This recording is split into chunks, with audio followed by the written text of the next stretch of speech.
Welcome to another episode of the Inkwell podcast.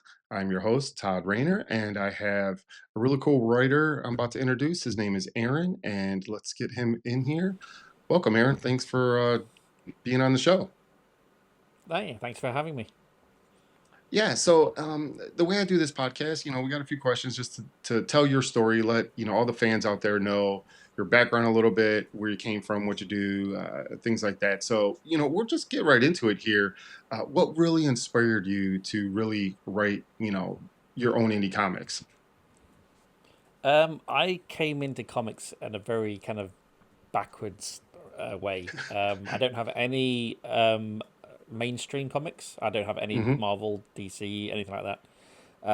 I'm more of a anime background. I loved Okay, anime. Loved going to the movies. Like the first anime I ever watched was Akira.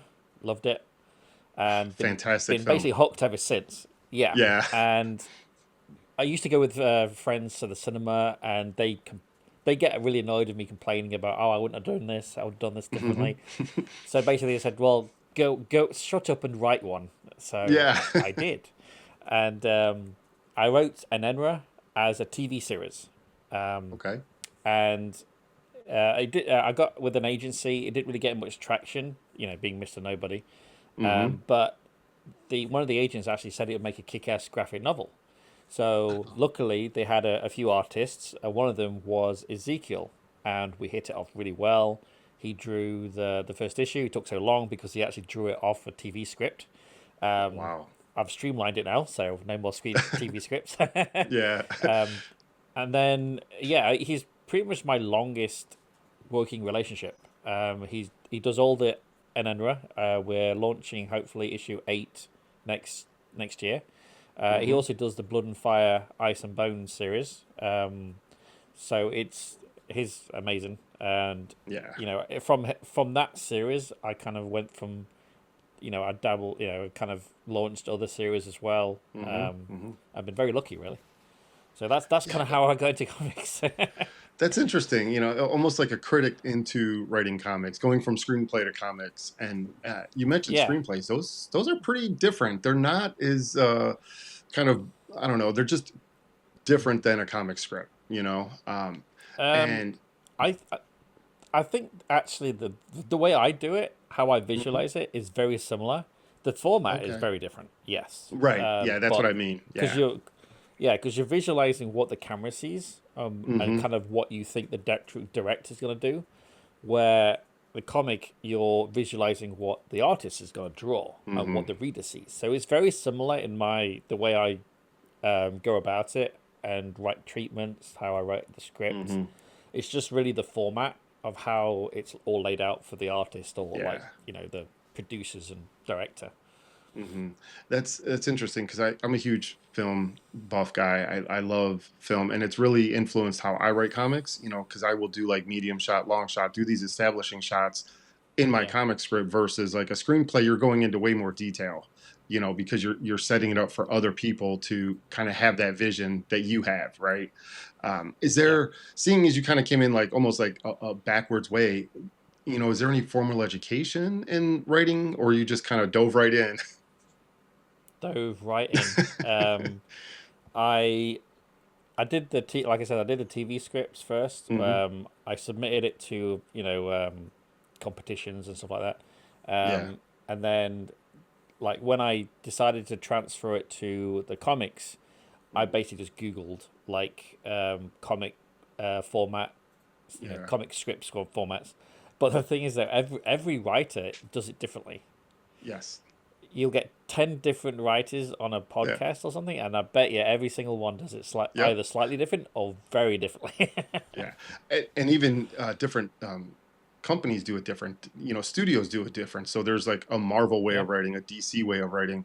I did the same thing as you. I just kind of figured it out, and I'm like, this is how I'm going to write my scripts, and artists yeah, like it, and I get the results I need yeah, from them. So yeah, that's pretty fascinating that you picked up on just how different writing is, not having that formal education, because I think that formal education will kind of bring light to all the variety that there goes into writing scripts, whether it's screenplays yeah, or, yeah, anything like that. yeah. Um, You mentioned a few different titles, and we'll get into those books because I think Ice and Bone is the one I might have backed that one, but it's like it just looks it's a graphically interesting book, right? It just looks really cool, and I love things that look cool.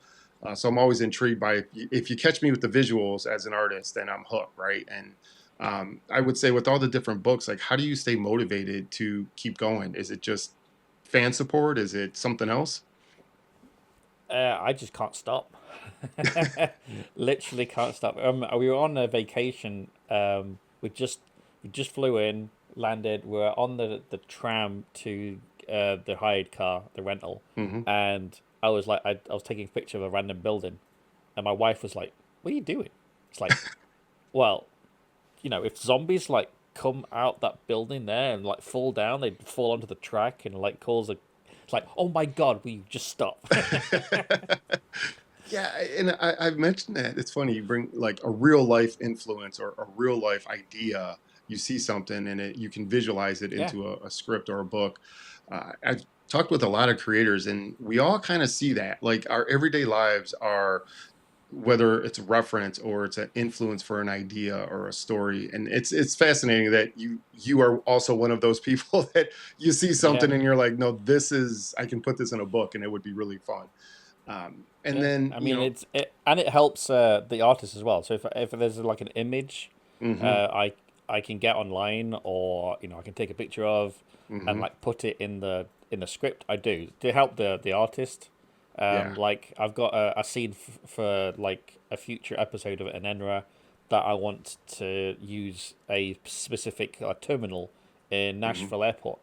So I'm taking a few snapshots of the terminal, nothing major, yeah. and then kind of probably change some of the restaurants or shops and stuff. But it keeps it kind of grounded, so it's a bit more realistic, but also it Yeah. helps the artist to kind of like, okay, this is what he wants, and uh, so it seems to help. They enjoy it.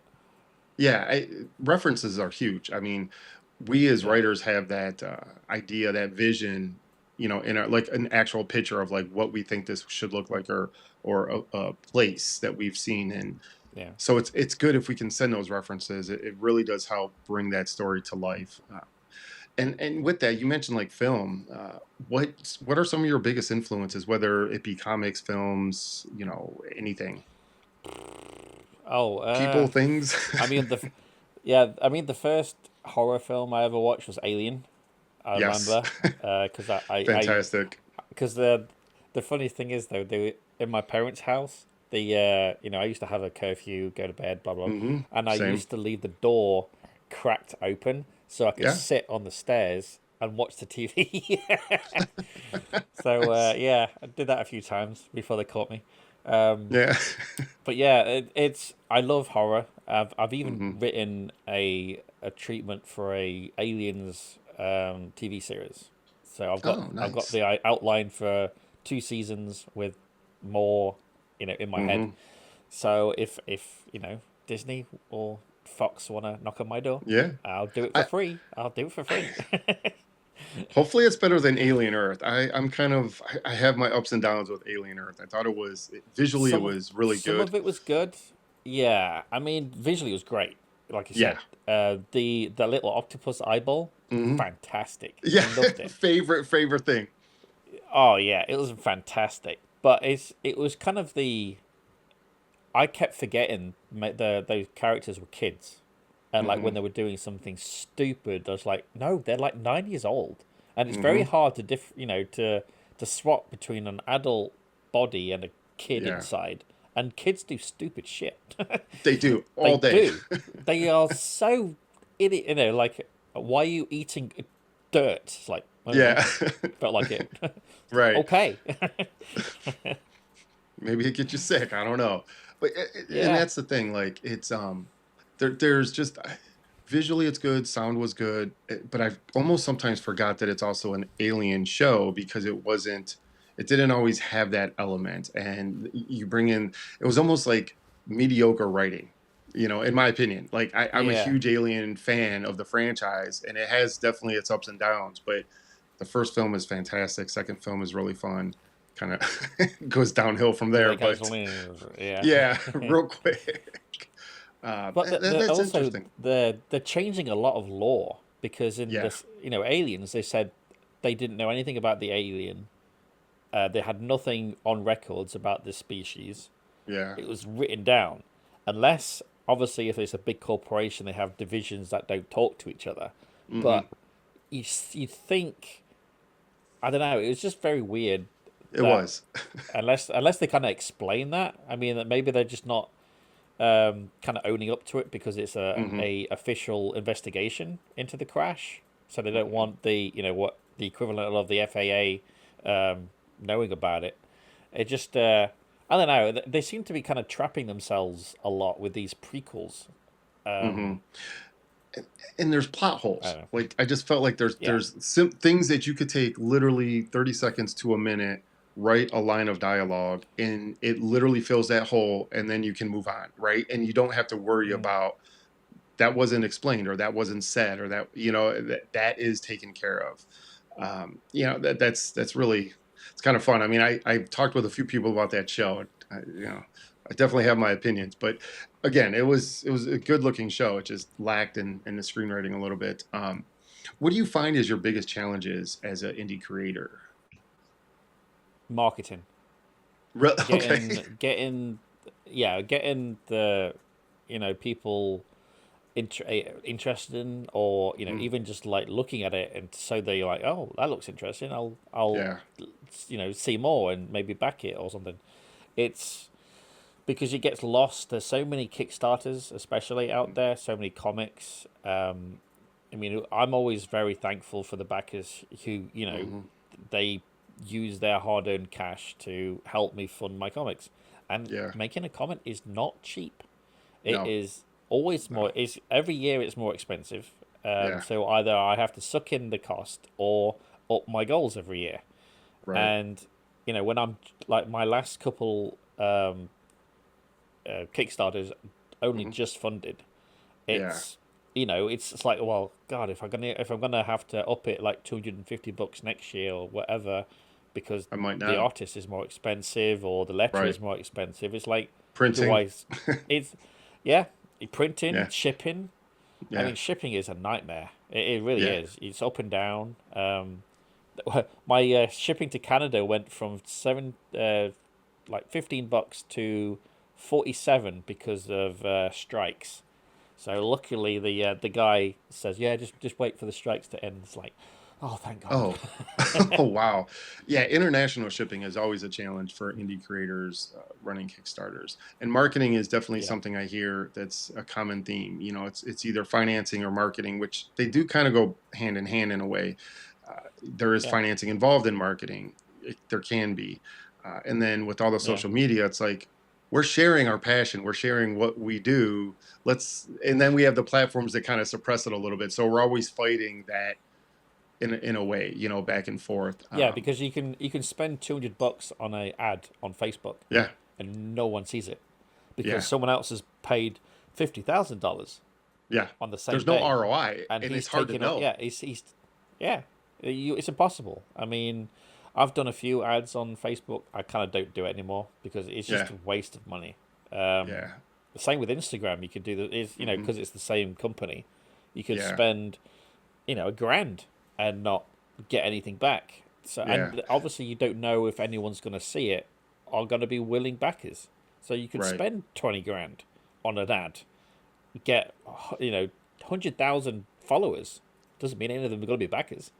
No, exactly. It's finding the right people, and there are definitely those fans out there. With what you Yeah, write, for sure. novels and comics, like the fans are out there, and they are willing to spend that. It's just getting it in front of the right people, and we don't have that control kind of on our end. No. Which brings up an interesting, kind of question here is do you feel that do you do like email marketing or anything like that? Do you think that that is a one way to help control or help people?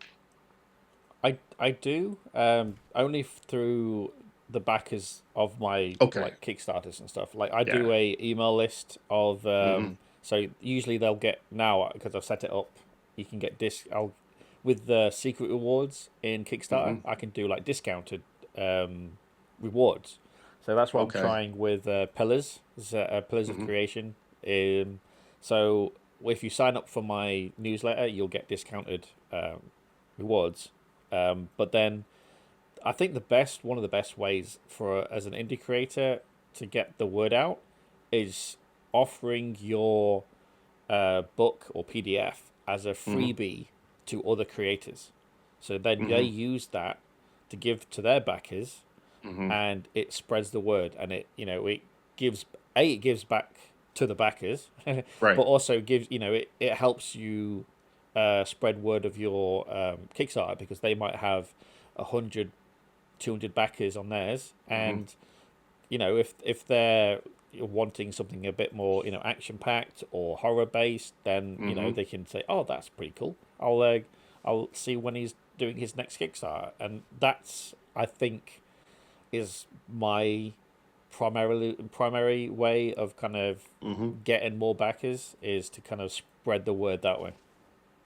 Yeah, I mean, we all talk about like networking. We can do it at conventions. We can do it via like kind of offering our books to other Kickstarter, other indie creators, and that just gives a little bit more variety, right? A lot of those other like, Yeah. and I've done that. I've offered like 4 or 5 different books, and they're all different genres, right? They're all something that's completely different than what I do, and then those books are all kind of different on their own.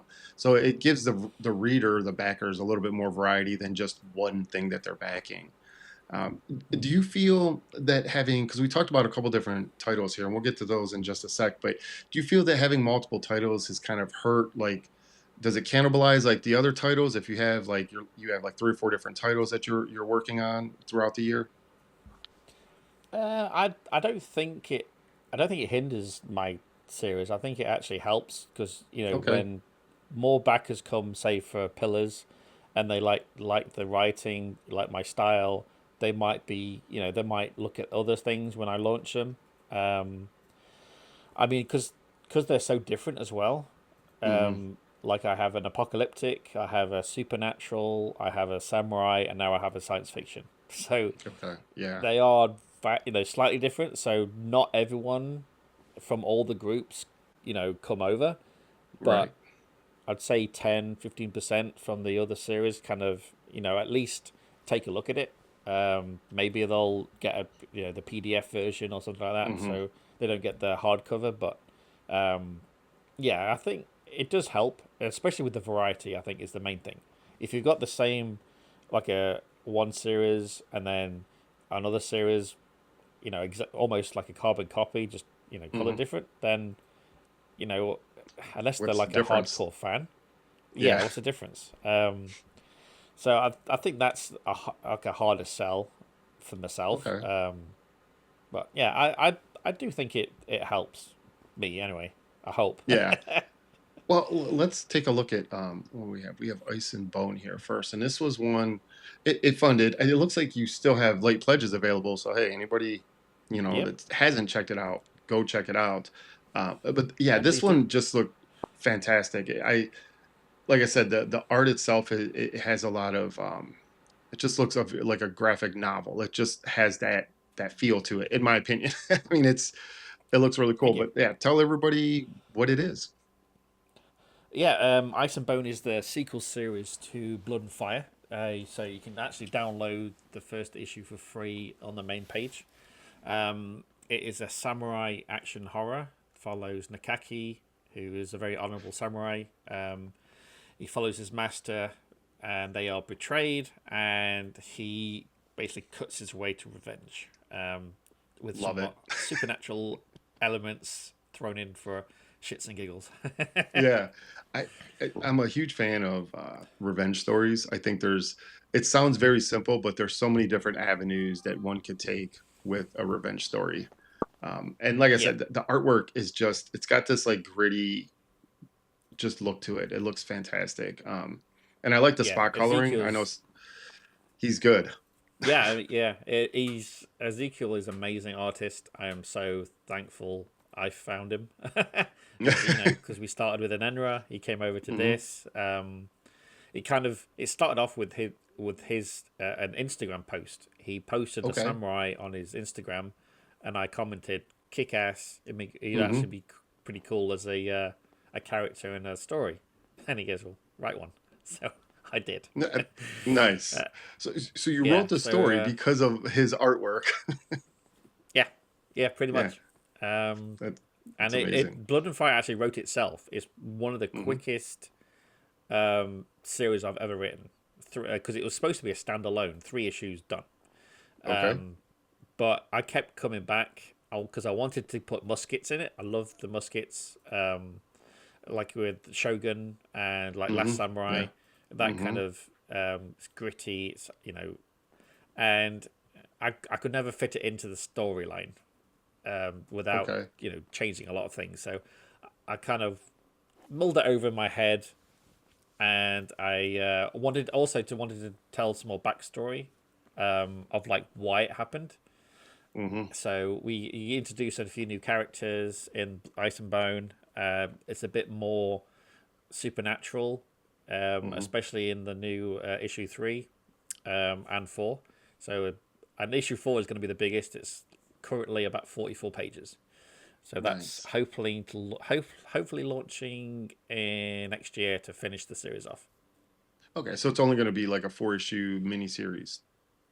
Yeah, yeah. So Nice. yeah, but Blood and Fire is 3, Ice and Bone is 4. So 7 total. Okay.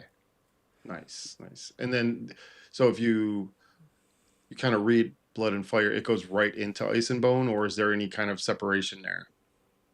Yeah, it's like a 3 to 4 month kind of Okay. time gap between the two. So you Okay. can just have Blood and Fire.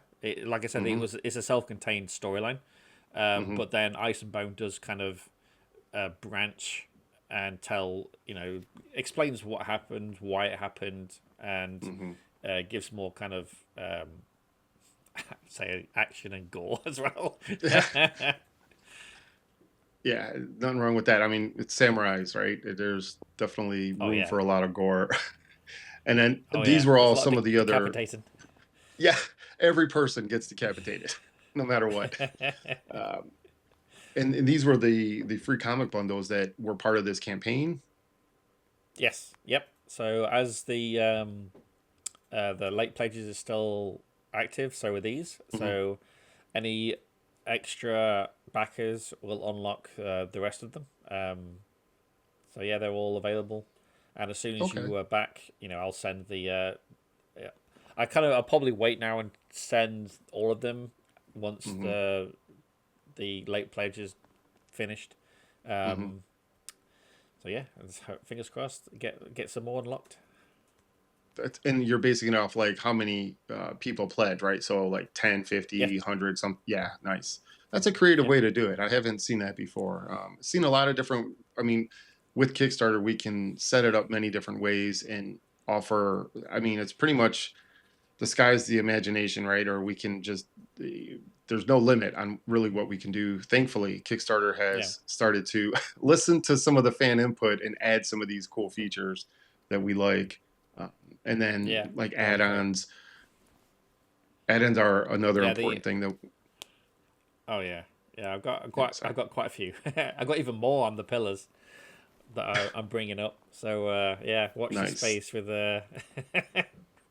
with merchandise. And you're a novel writer, so it's not just comics, right? I am I have written some books. None of them are published because I Okay. keep editing them and keep changing them, and Nice. Okay. I keep yeah. It's a vicious circle, and it takes so damn long to write as well. Yeah. I, Because you have and to obviously describe everything, so it's all, mhm. and you don't want it to sound boring. Exactly. And that's to touch on that, like screenwriting looks different than a comic book script. A novel is like a whole nother different way to format and look. And like you're saying, you're adding in all those other little details and they have to be Yes, interesting because if not, no one's going to read it. So, yeah, and then yeah, you could have the greatest idea, but if the writing sucks, no one's going to read it. exactly. Exactly. And this is another thing. Prints and trading cards are, a pretty popular thing for collectors and for fans. You know, those are really cool. Yeah. Yeah, they've got have had a lot of people interested in the trading cards, especially. Hmm. Yeah, obviously t-shirts. Yeah, those are pretty T-shirts. cool. Yep. Yeah, this is a lot. I mean, this is a pretty full campaign, and these were all like the add-ons, right? These were just things that like, Yep. hey, if you like this, you can add it to the campaign Yep. or to your back. Yeah. Yeah, nice. Yeah. All the digital ones as well, so you can get the covers, you can get the desktop wallpaper um, of That's all the cool. different covers. Nice. And yeah, and they even have a 3D model in there as well. So A of 3D model. Nakaki. Yeah, Oh, it should be okay. in there. I hope so. Just- Yes. If you Let's scroll up, see. it should be in Scroll up. the Okay. merch. There he is, Oh, okay. right there. Oh, yeah. He's Okay. hidden. Yeah, nice. He's That's really about cool. 6 inches, 6 inches, 6 inches tall. And you said he was 3D printed? Yeah, Yep. nice. That's really Yeah, cool. and I paint it so it kind of like you give it a black wash with white, so it looks like a statue. Okay. So it's hand painted by you. So that's extremely exclusive to where now you're not just Yep. getting like a cool 3D printed statue, it's literally hand painted by the writer. Yeah, I can even sign the bottom of it. Yeah, that's another thing. Like I signing stuff is always like it's cool to do that. I know a lot of artists kind of unfortunately have to charge, but for me, it's kind of like, look, I'm just going to sign everything because I'm the creator. I think it's important. I think the fans like it, so always add that up. And Yep. then yeah, the other book you mentioned, Pillars, which is really coming out next month, or well, by the time this airs, it'll be out. So this is your next book here. Yeah, Yeah. tell the fans about what this is all about here. Pillars of Creation is my science fiction horror. Like I says, I've always been a huge fan of Aliens, Event Horizon, Pandorum. So this is kind of my take in that genre. So it follows Mhm. a kind of a crew of the Icarus, which is a planetary survey team. They go Okay. to Hmm. barren, lifeless planets, survey it for cracking and mining. And Hmm. on their way home, they are like 16 weeks from the Sol system when they're woken early by the company because one of the survey teams has gone missing. Hmm. And Hannah, who is one of the crew, is shocked to find out that her partner is one of those missing. So Okay. it's when they that's them like in orbit around the planet. So when they go down planet side, all hell breaks loose and it kicks Nice. ass. Nice. Is there not to spoil too much, but I'm curious, are there like alien life forms or is it more not No defined? comment. Yeah. No comment. Nice. Nice. Nice. Yeah. I mean, art looks really cool. It's definitely something different. It's not Yeah, as an artist, writer, I like to see things where there's things that are familiar. We take these, I say this a lot, like, you take something familiar and you make it your own, you make it a little bit different, right? So for like new fans, we see a spaceship, we see a yeah, planet, right? That looks really cool. But when you get into like some of this other art, it's very unique in my opinion. It's just it's yeah, creative. It's a little almost dreamy looking. It's got like it's yeah. very, very So, interesting art. so funny yourself. That is actually a dream sequence. Okay. That those parts. So Interesting. great. Thanks. Yeah. Um, I Yeah. mean, Caleb is the artist, and because he Hmm. did a few variant covers for me, Ice and Okay. Bone and Blood and Fire, and he's a Hmm. fantastic artist. Does some incredible like pieces. So Hmm. I had Pillars pretty much mostly written, and I kind of just thought, why not? I'll take a chance. Kind of Hmm. mention it to him. He read the first book, which is the first 4 issues, loved it, and Nice. I kind of been very thankful that he jumped straight in. We signed the contract, and now he's doing the Eternals, internals for the series. So I am really looking forward to Nice. getting this made and out there.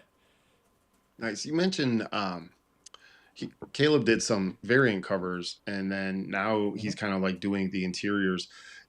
How do you feel about having like all the variant covers, and then having different artists do all these different covers, but then having a different artist on the interiors? Is that something that you find success in?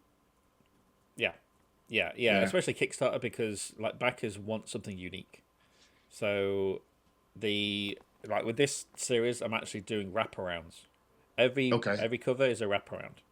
In pillars. So in pillars, so Yeah. you won't get that in many places. They won't do wraparounds. So they'll have like the Yeah. image on the front and then like the credits or something on the back. Where Hmm. nope, you're gonna get a full. And I'm doing virgin covers for a little extra. Yeah. No writing. It's all Hmm. of the artwork. So Yeah. I think because the way I do, where I find artists, because it's kind of very difficult now, especially with AI, Yeah. is like Hmm. if I'll ask them to do a variant cover, and if it does well, then I'll ask them to do internals. That's how I got Hernan Gonzalez, who does Amor Patrice. He did a Hmm. couple of variant covers as well. We hit it off really well. He's a fantastic black and white artist. The way he does Nice. shadows is Yeah. amazing. So yeah, I'm so glad he does Amor Patrice. It's like my supernatural horror, so it's like very black and white. It's very suspenseful. He captures everything amazingly, and the same with Caleb. I don't know how, but he seems to really grab that I want this to be dark, but not too dark. Like Hmm. with the aliens, the Event Horizon, you have the corridor, the machined corridors and everything, Hmm. and it has like a unique vibe that they did actually capture in Romulus, what Oh 20, yeah. 30 years after the originals. So, that's the kind of the vibe I'm going for, and luckily for me, that the artists I work with, they capture it, and it they take my little paragraph and make beautiful pages like that. It's amazing. Yeah, there's a difference between having like a dark tone or aesthetic and then just having a page filled with black. Yeah, There's a fine line of getting that feel, that grit without it just being muddy and black everywhere, and you're just like that doesn't convey really what I'm looking for. yeah, As an artist, setting mood is really it's challenging at times. It can be really mm, challenging to have that right mood, and that's interesting. Like I love virgin covers. That's one of the things that I do for Kickstarters. I think there's a lot of people still love that. I'm a kid of the 90s. I grew up with the image boom. So like I was used to having like 10 different covers for like all these books. And as a creator now, I'm like, I can do that. It's a lot more feasible than it was 30 years ago. Um, yeah. but yeah, I would say, both those books look fantastic. They're both, Pillars will be out here in a little bit. Fire and Ice looks great. And yeah, it's been really fun talking with you about how you got into comics, because that was not Yeah. definitely a normal way. you No, know, I mean, literally, my entire comic collection is Kickstarters that I've backed. nice. I've got Volume One of Saga. That's the only mainstream Yeah, that I've got, and the rest of them are all Kickstarters. yeah. Because I think they're fantastic. That's the one of the great things about being a indie creator is that Mm, you don't have anyone telling you no, you can't do that. right. That's that's too violent. It's too Yeah, bloody. There's too much swearing in that. You can literally do whatever you want. I mean, as long as you've yeah. got a great storyline, a great artist, people are gonna take notes and buy it. So that I'm kind of very lucky in that regards that I've got into this genre and be able to create what I love doing. Yeah, my wife loves Saga. She's got like a ton of the trades, and I have yet to read it, but she tells me it's a fantastic read. So I might have to get I into it. recommend it. It's pretty Yeah. awesome. I'm looking forward to getting a couple more volumes for Christmas and birthday. Yeah, it's like whenever we do a show for a while, it was a couple years, I would do conventions, and she's like, I got the new Saga trade is out, right, with all the collection. I'm like, okay. Yeah, Um, yeah, and you're right. Like there is, when I was a kid or growing up, it was very hard to be an indie creator. It was very hard financially. It was way more expensive, and there just wasn't the avenues that we could go to or call up a printer and say, "Hey, I need like 100 copies of yeah, this comic book." It was extremely expensive, and now I think we're seeing a shift.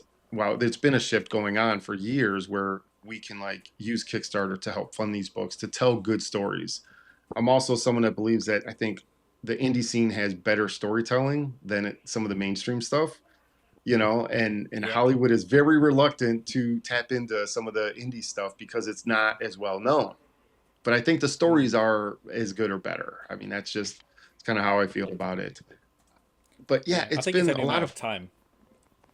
You Yeah. think? It's coming. Yeah. I Yeah, mean, because they're so lacking in like creative storyline or taking risks. I had yeah, a podcast the other day, and it was brought up that Marvel doesn't take any risk anymore because no, when they did that storyline with Spider Man, where Mary Jane's kid wasn't Peter's, like hmm, a huge portion of people left. They just didn't like it and yeah, just like, I'm done. So they don't make the risks anymore. And because everything has to be interconnected, they can't do right, these, you know, 10 issue, that's it, you know, something really amazing happens, blah, blah, blah, and then done. And then you, yeah, and then you introduce a new Spider Man or a new character or something like that. They just don't do that anymore because everything has yeah, to kind of follow on from the last one, and yeah. it kind of I think it hampers them a lot. No, I agree, and I think it just becomes a lot of the same, where Mm, there's not that variety. And with independent books, you have like some of the craziest storytelling, some of the like just I don't know. It's just hard to explain in a way. It's just good storytelling, and that's how I yeah, describe it. If you like sci-fi, if you like horror, if you like action adventure, superhero stuff, you're going to find some really really good stuff in the indie scene outside of yeah, Image, right? I know Image technically is indie, but that's still mainstream in my book. yeah, It's yeah. They you paid know a lot of money for those stuff. yeah, they did. Yeah, so that would be great if Hollywood would start to kind of even go back to I love the 80s and 90s films. There's some of like the craziest films you'll ever see. They don't always hold up, but they took a lot of risks with filmmaking in the Mm, 80s and 90s with storytelling. And I kind of hope that maybe Hollywood starts to go back to that, or there's a rise of indie filmmakers that take that risk, right? And they will invest that and then see the outcome. Because I feel like there's a strong pool of creative talent within our industry that is just not being tapped into yet. yeah, yeah, definitely. Fingers crossed, it'll happen eventually. Hopefully, I'm alive when that does. So, Yeah, and hopefully it's me so I can get yeah, rich. exactly. I mean, I'd sell a screenplay very quickly. But yeah, it's been a lot of fun talking with you. I think we'll wrap up the episode here, and welcome to come on any other time you have another Kickstarter going on or something exciting you want to talk about. Yep. It's always fun talking to like people that I'm friends on social media, but I never really, face to face kind of meet them and hear their story. And they're all different, and I find them all interesting. So I'm always, always enjoy talking with other creative people. But it's been a lot of fun talking with you, and I will see you guys all in the next episode.